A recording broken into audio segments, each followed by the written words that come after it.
Welcome to today's 5-minute Bible study in the Gospel of John. Today we begin to look at John chapter 3. Now, in John chapter 3, we see that Jesus is still in the Jerusalem area. You remember he had gone there for the Passover festival. During this time, he cleansed the temple. And chapter 2 ended by telling us that many people were seeing the signs Jesus was giving, the miracles, and they came to believe. They started believing in his name. Now, we saw that for many of them, this did not mean what we call saving faith. They're not to that point yet. But they are believing that Jesus is of God and he's something special. And so they're asking questions. One of those in that category was a man named Nicodemus. And so in chapter 3, we find him coming to Jesus because he wants more information. He has seen the signs. He knows Jesus is from God. I need to come and learn more.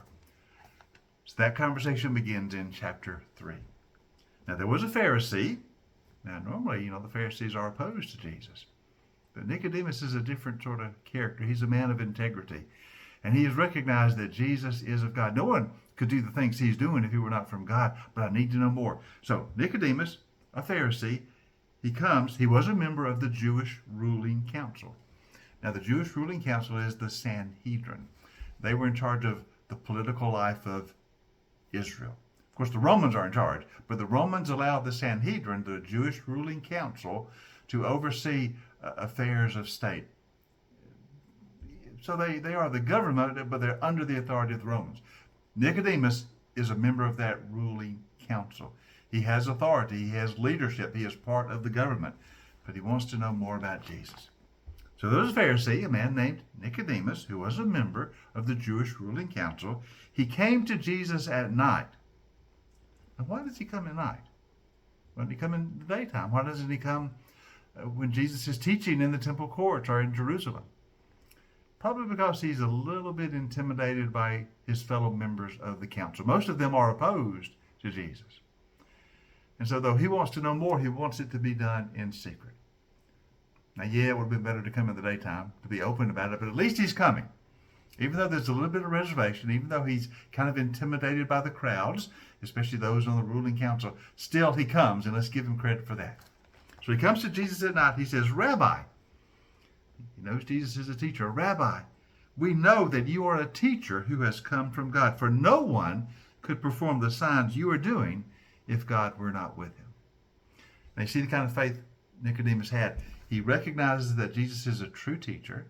He recognizes that he is from God. He recognizes the signs that Jesus has given to authenticate who he was. He recognizes all of this. He makes it clear. Listen, Rabbi, I know no one could do what you're doing if God were not with him. But I need to know more. I need to know more. So he's got the beginnings of faith. He is moving towards saving faith, and he will eventually get there. But he's not there yet, but it does come. Rabbi, I know you're from God. I want more. Can you teach me more? Now, Jesus recognizes that Nicodemus' heart is right. He is truly seeking the things of God. Later in the gospel, some of the Pharisees would ask Jesus questions, but not to get information, but to try to trap him. Now, Nicodemus is not like that. His questions are sincere. He wants to know more. Jesus recognizes this, and so he tells him what he needs to hear. Jesus replies, Truly I tell you, no one can see the kingdom of God unless they are born again. Nicodemus, you recognize I come from God. I've come to tell you about the kingdom. Because really, I'm the king.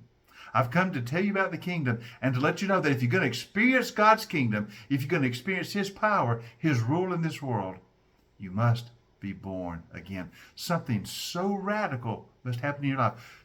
There must be such a change. You must actually become a new person.